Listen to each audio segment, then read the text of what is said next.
네, 감사드립니다. 저희 오늘 함께 보실 말씀은 이사야 61장 10절에서 11절 말씀 가지고 언제나 하나님이라는 제목으로 함께 말씀의 은혜 나누고자 합니다.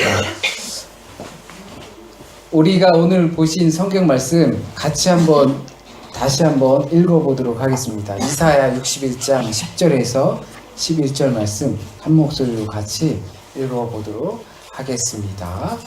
우리 가능하면 여기 좀 띄워주시면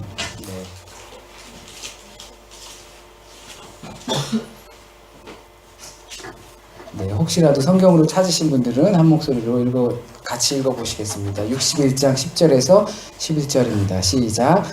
내가 여호와로 말미암아 크게 기뻐하며 내 영혼이 나의 하나님을 말미암아 즐거워하리니 이는 그가 구원의 옷을 내게 입히시며 공의의 겉옷을 내게 더하심이 신랑이 사모를 쓰며 신부가 자기 보석으로 단장함 같게 하셨음이라. 땅이 싹을 내며 동산이 거기 뿌린 것을 움돋게 함같이 주 여호와께서 공의와 찬송을 모든 나라 앞에 솟아나게 하시리라. 아멘. 이 말씀을 믿으십니까? 네. 이 내용이 내게 임하리라 믿으십니까? 바라고 믿는 우리에게 이 말씀이 우리 삶 구석구석을 지배하기를 진심으로 축원드립니다. 2017년 한 해의 마지막입니다. 지난 한 해는 우리 자신에게도 우리 공동체 안에서도 한국 교계 안에서도 전 개신교 안에서도 우리 조국 대한민국에서도 엄청난 일들이 있었던 한 해였습니다. 그냥 한 해를 마칠 때쯤 다사다난했다 이렇게 하는 수식어처럼 그냥 나오는 말이 아니라 정말 지난 한 해는 정말 다사다난했던 것 같습니다. 무엇보다 우리 각자의 뒤를 돌아보면서 시간이 참 빨리도 지나갔고 한 해 동안 울고 웃었던 많은 일들이 있어 왔습니다. 그런 지난 한 해가 만족스러우셨는지 모르겠습니다. 만족스러운 새해를 위해 최선을 다하며 지난 한 해를 보내셨는지 모르겠습니다. 과거의 만족은 우리가 지난 일들에 대해서 만족한다는 것은 내일에 대한 기대감을 갖게 합니다. 내일이면 2018년 새해가 시작됩니다. 병신년이 가니까 정유년이 와서 이제 무술년이라고 합니다. 아니, 내일도 아니고 몇 시간 후면 새로운 해가 뜹니다. 하지만 우리는 어김없이 오늘 주일을 맞아 주께서 우리에게 주신 새날에 기뻐 감사하며 예배를 드리고 있습니다. 한 해를 마친다는 것은 끝도 아니고 시작도 아닙니다. 그저 어느 한 시점에 불과합니다. 그렇기 때문에 그 시점은 칼로 두부를 자르듯이 전과 후로 미련 없이 구분되는 것이 아닙니다. 늘 과거, 현재, 미래는 연장선상 위에 있습니다. 새로운 달력을 사서 새로운 달력을 바꿔서 단다고 해서 그 전과 후가 확연히 달라지는 것이 아니라 어떠한 긴 연장선상 위에서 시점이 바뀔 뿐입니다. 가끔은 싹 지우고 내 과거에서도 그리고 타인의 과거에서도 함께 싹 지우고 포맷한다고 그러죠. 다시 싹 지우고 시작하고 싶은 마음이 들기도 하는 때가 있습니다. 하지만 새해가 된다고 해서 그 지나갔던 것이 새로운 출발을 한다고 해서 그 과거의 흔적들과 과거의 실수들이 없어지는 것은 아니라는 겁니다. 아무리 새해가 되어도 과거로 인한 문제들은 연속되어 연장선상 위에 있게 마련입니다. 그래서 과거의 노력, 열심 또는 만족은 내일에 대한 새해에 대한 기대를 갖게 합니다. 때론 그것들에 아직도 생명력이 남아있어서 새롭게 출발하려고 다짐하고 옷을 다시 입고 좀 매무새를 다시 할 때에 그 과거의 흔적들이 여전히 남아서 우리의 그 새 출발의 발목을 잡는 경우도 있습니다. 그렇듯 아무리 우리가 요란 법석을 떨어도 지나온 흔적들은 사라지지 않습니다. 그렇다면 송구영신, 그러니까 옛것은 보내고 새 것을 받아들이는 그것은 어떤 의미가 우리에게 있을까요? 이미 발생하여서 남긴 흔적들을 지운다는 것이 아니라 또다시 발생할 일들에 대한 예방이라고 볼 수 있습니다. 새 출발을 위해서 달라진 게 있어야 앞으로의 기대가 생기는 것이겠죠. 과거의 흔적들은 여전히 남아있고 습관도 여전히 남아있으면서 그거에 대한 반성이나 또는 새로운 준비가 없다면 새 출발을 해봤자 그거에 대한 열매도 기대도 없게 되는 것입니다. 혹시라도 과거에 대한 만족도가 조금 떨어진다면 과거가 될 내일이 만족스럽기 위해 무슨 의미가 있겠습니까? 우리는 살아오면서 실수도 하기 마련이고 또 과오도 저지르기 마련이고 잊고 싶은 기억도 있기 마련입니다. 하지만 그것들이 계속해서 우리 앞에서 반복된다면 그건 실수가 아니라 그것을 극복하고자 하는 의지의 문제일 겁니다. 그렇다면 새 것을 맞이한다는 의미는 전혀 없겠죠. 새 것을 맞이해봤자 그 의지가 없기 때문에 그냥 요란법석만 떠는 것입니다. 새날이 새해가 계속되어 봤자 아무 소용없습니다. 그냥 기분만 들뜨고 소란스럽기만 한 겁니다. 여전히 그 실수라고 불리는 것들은 반복되는 앞으로 미래에 대한 기대감은 있을 리가 없습니다. 그렇다면 우리가 굳이 이렇게 지낼 필요가 없게 되는 거고 이런 시기를 가질 필요도 없게 되는 것이죠. 새해가 왔다. 새 출발을 한다는 것은 과거와는 다른 결과와 열매를 맺기 위한 첫 시작인데 소란스럽고 부산하기만 해선 아무런 의미 없는 시간을 보내는 것입니다. 지난 과오들과 실수들을 때론 떠올리고 싶지 않은 기억들일지라도 다시 점검할 필요가 있습니다. 그렇다고 우리 지난 시간들이 그런 기억하고 싶지 않은 실수와 과오투성이만 있겠습니까? 분명 잘했던 일들 그리고 좋았던 일들도 있을 것입니다. 그런 것들은 당연히 더욱 상기시켜서 우리에게 더 좋은 결과와 열매를 맺게 하는데 도구로 삼아야 할 것입니다. 다만 이런 부분에 있어서 냉철하자는 겁니다. 실수는 실수로서 인정하고 나의 모난 모습은 그것 때문에 발생한 일들은 그 모난 모습 그대로 일단 바라보고 그것을 감추거나 덮으려고 또는 포장하려고 하지 말자라는 겁니다. 왜냐하면 우리는 우리 기억을 좀 좋게 포장하려는 그런 습관이 있습니다. 뇌가 그렇게 작동한다고 합니다. 내가 기억하고 싶은 것들 위주로만 기억하려고 이 머리의 기억 속을 편집한다고 합니다. 그렇게 하려고 하지 말고 지나온 흔적들까지도 다 뒤져서 우리의 실수나 과오나 내 모난 모습 때문에 생긴 일들 그런 거 냉철하게 봐서 앞으로 다가오는 미래와 내일에 더 좋은 결과로 맺기 위해서 냉철하게 보자라는 것입니다. 다가올 미래가 그래서 기대가 되는 겁니다. 과거에 대한 그 흔적에 대한 되돌이킴이 없으면 미래는 절대 기대를 가질 수 없게 됩니다. 신앙적으로 보면 한 해 동안 말씀 생활을 했고 또 기도 생활을 했고 하나님을 찬양하며 또 보내왔습니다. 우리 신앙은 소위 말하는 그 성장을 해왔습니까? 말씀 생활하고 기도 생활해오고 또 신앙 생활하고 찬양하면서 한 해를 보내왔는데 그만큼 성장해왔는가 말입니다.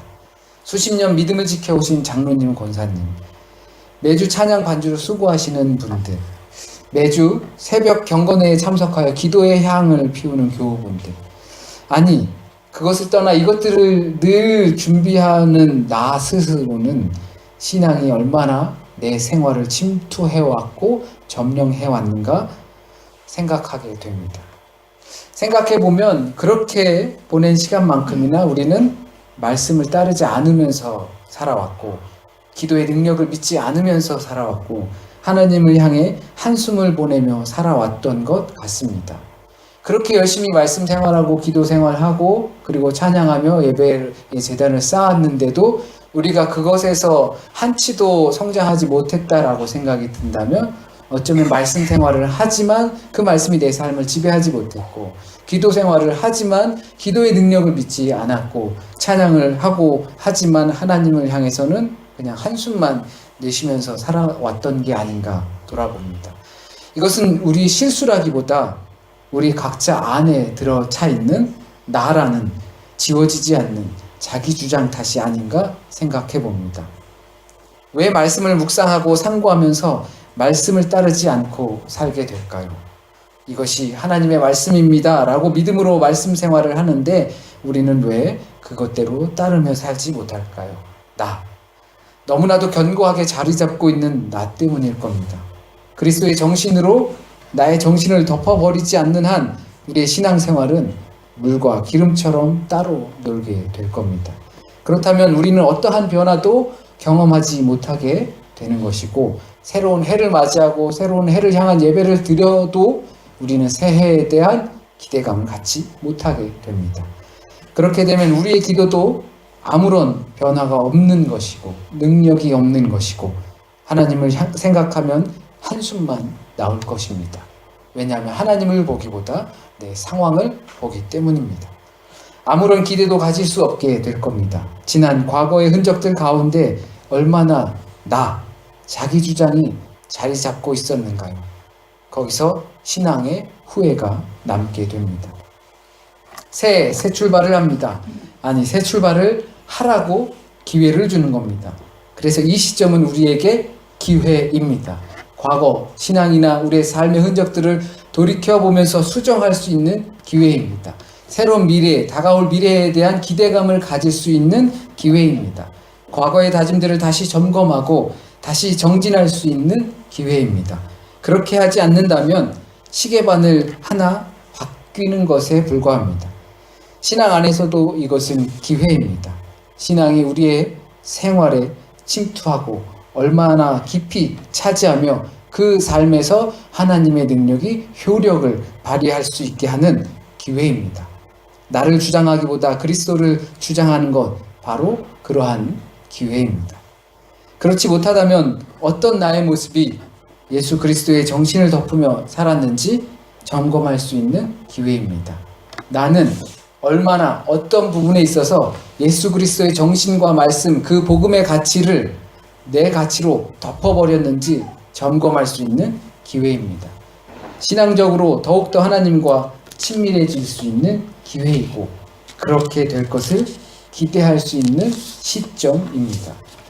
살아가면서 이러한 기회가 아니면 사실 삶의 중간에 딱 잡아서 이런 것을 점검하고 앞으로 더 기대를 갖고 기회를 삼을 때는 별로 많지 않습니다. 이럴 때 우리는 우리의 신앙과 삶에 기대를 가질 수 있는 기회를 잡아야 하는 것입니다. 이렇게 생각할 수 있는 것은 우리에게 내일이 있기 때문입니다. 생각하면 얼마나 다행인지 모릅니다. 우리에게 내일이 있다는 것이 정말 다행입니다. 다시 시작할 수 있는 기회가 있기 때문입니다. 만약 내일이 없었다면 그냥 이대로 끝나버리는 거죠. 물론 그냥 이대로 끝나버려도 좋다고 생각할 때가 있습니다. 그럴 때는 두 종류인 것 같습니다. 모든 것을 포기하고 싶을 때, 정말 이대로 그냥 확 말하고 싶지 않지만 확 그냥 하고 싶을 때, 그럴 때 아마 이대로 끝나버렸으면 좋겠다라는 마음을 갖게 될 겁니다. 그런 상황. 또 이럴 대로 끝나도 좋다라고 생각할 때 그 반대로 너무 완벽할 때입니다. 너무 완벽해서 더 이상의 내가 생각할 땐 더 이상의 좋은 것도 없기 때문에 이대로 끝나면 끝이 좋으면 다 좋다고 하는 것처럼 이대로 끝나면 내게 정말 좋을 것이다 라고 생각할 때 그런 두 상황인 것 같습니다. 혹시라도 지난 한 해를 돌아보시면서 어떠한 때가 있으셨습니까? 모든 것을 포기하고 싶을 때가 있으셨습니까? 아니면 정말 이대로 끝나도 좋을 정도로 기분 좋을 때가 있으셨습니까? 만약에 이대로 끝나도 좋을 정도로 너무 행복한 시기가 있었다면 정말로 감사한 일이죠. 또는 그 반대로 그냥 이대로 확 끝나버렸으면 좋겠다라는 그러한 마음이 드는 그러한 시점과 때가 있었다면 정말 희망도 보이지 않고 암흑 같은 시기가 있었다면 그래도 다행입니다. 왜냐하면 우리에게 내일이 주어졌기 때문입니다. 그 일이 다행이라는 것이 아니라 그 일은 지나갔고 이제 내일이 우리에게 주어져서 정말 다행이라는 겁니다. 가끔 악몽을 꾸시죠. 악몽들을 꾸실 때 내게 악몽이 그 트라우마로 있어서 어떤 꿈을 꾸게 됩니다. 과거의 흔적들이 꿈속에 나와서 기억하고 싶지 않은 것들이 꿈에 나옵니다. 남자들은 군대 군대의 그 흔적들이 꿈에서 나와서 악몽으로 비춰집니다. 아마 여러분 삶에 가끔 있을 것입니다. 저는 꿈보다 군대보다는 숙제하는 꿈이에요. 숙제를 안 했어요. 숙제를 안 해가지고 꿈에 나와서 막 쫓겨다니고 큰일 났다 막 제가 이게 강박 그런 게 있어요. 내 과제나 이런 걸 안 했을 때 임박해서 정확히 딱 해야 되는 이런 강박이 조금 있어가지고 모든 걸 다 미리 탁탁 해놔야 되는데 요즘 같은 시기 어려운 시기를 제가 그 성격을 극복하지 못해서 지금 아내가 병원에 있고 또 연말연시에 컴퓨터가 고장나 있고 이러니까 그 성격을 극복을 못해서 이렇게 조금 마음에 굉장히 어려운 시기를 보내고 있습니다. 그런 것들이 참 다행인 건 오늘도 그래서 설교를 늘 잘 준비하지만 참 다행인 건 다음 기회가 또 있으니까 다음에는 아마 좀 잘 준비할 겁니다. 내일이 있다라는 것은 우리에게 못 해온 과정들이 분명히 있을 겁니다. 해와야지 계획대로 못 하는 것들이 있을 것이고 어떤 시간의 흔적을 떠나서 나는 이런 사람이 되어야지 그리스도인답게 용서하며 화해하며 또 베풀며 이런 사람이 되어야지라는 마음들이 완벽히 다 마음 뜻대로 못한 부분들이 있을 것입니다. 하지만 다행인 것은 내일이 있다라는 것입니다. 때론 내일이 있다, 우리에겐 아직 기회가 있다라는 이 전제는 방금 말씀드린 것처럼 좋은 측면이 있기도 하지만 아주 가끔 우리를 게으르게 만듭니다. 오늘 못한 것 내일 하면 된다라고 생각합니다. 오늘 바르게 살지 못한 것, 오늘 예수의 제자가 되지 못한 것, 오늘 사단의 세력에 결탁하며 살았던 것, 내일은 잘할 수 있을 거라고 우리에게 아직 기회가 있다고 생각하며 살고 게으르게 만들기 쉽습니다.